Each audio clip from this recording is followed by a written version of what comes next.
আজ কোনো সাজানো প্লেট নয়, সরাসরি ওভেনের মধ্যে নাড়াচাড়া করতে করতে হাজির হয়ে গেছি।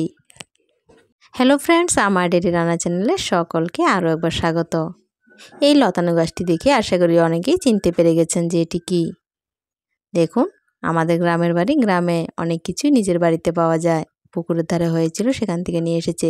অনেক বড় বড় লম্বা লম্বা হয়েছে। এগুলোকে আমরা ডিমের শাক বলি।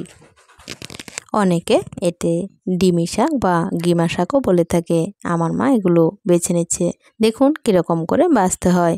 যে ছোট ছোট ফুল বা কলিগুলো থাকে সেগুলো ফেলে দিয়ে, তারপরে লতাগুলো ফেলে দিয়ে একদম পাতাগুলো বেছে বেছে নরম ডগাগুলো নিতে হয়।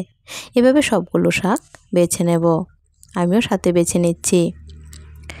এই শাক তিতো হলো এর ঔষধি গুণ বা পুষ্টিগুণ অপরিসীম। গ্রাম বাংলার মাঠে ঘাটে, বাড়িঘরের উঠোনে প্রায় সব জায়গাতেই এই শাক এই সিজনে দেখতে পাওয়া যায়।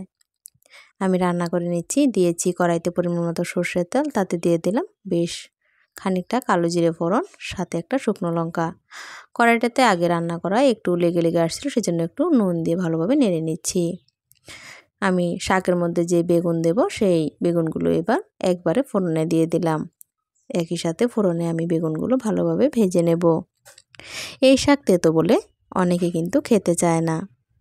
কৃমির সমস্যা থেকে বাঁচতে গেলে এই শাক অবশ্যই আপনারা খেতে পারেন।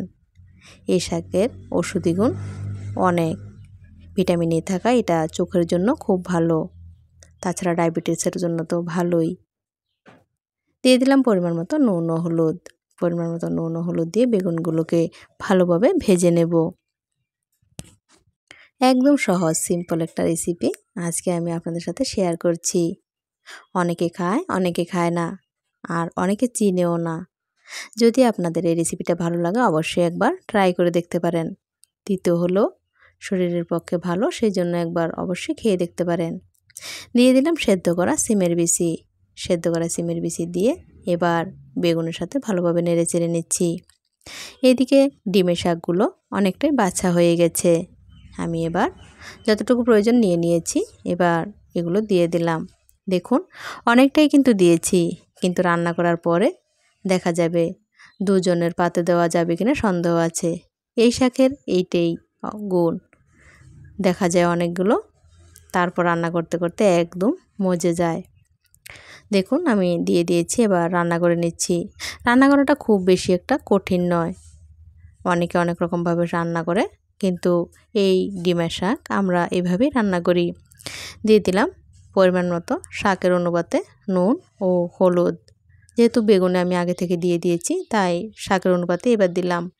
সাথে দিলাম একটা কাঁচা লঙ্কা। দেখুন প্রচুর পরিমাণে জল বেরিয়েছে। এই জলটা আমি নেড়ে চেড়ে শুকিয়ে নেব।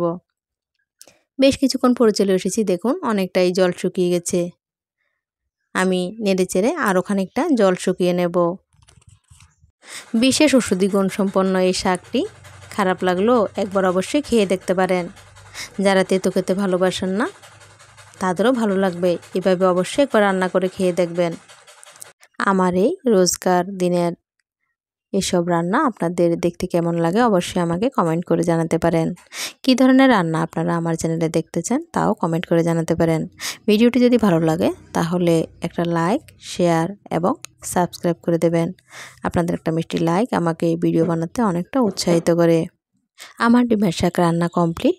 আজ এখানেই শেষ করছি। দেখা হচ্ছে পরবর্তী রেসিপি। ততক্ষণ পর্যন্ত সকলে ভালো থাকবেন।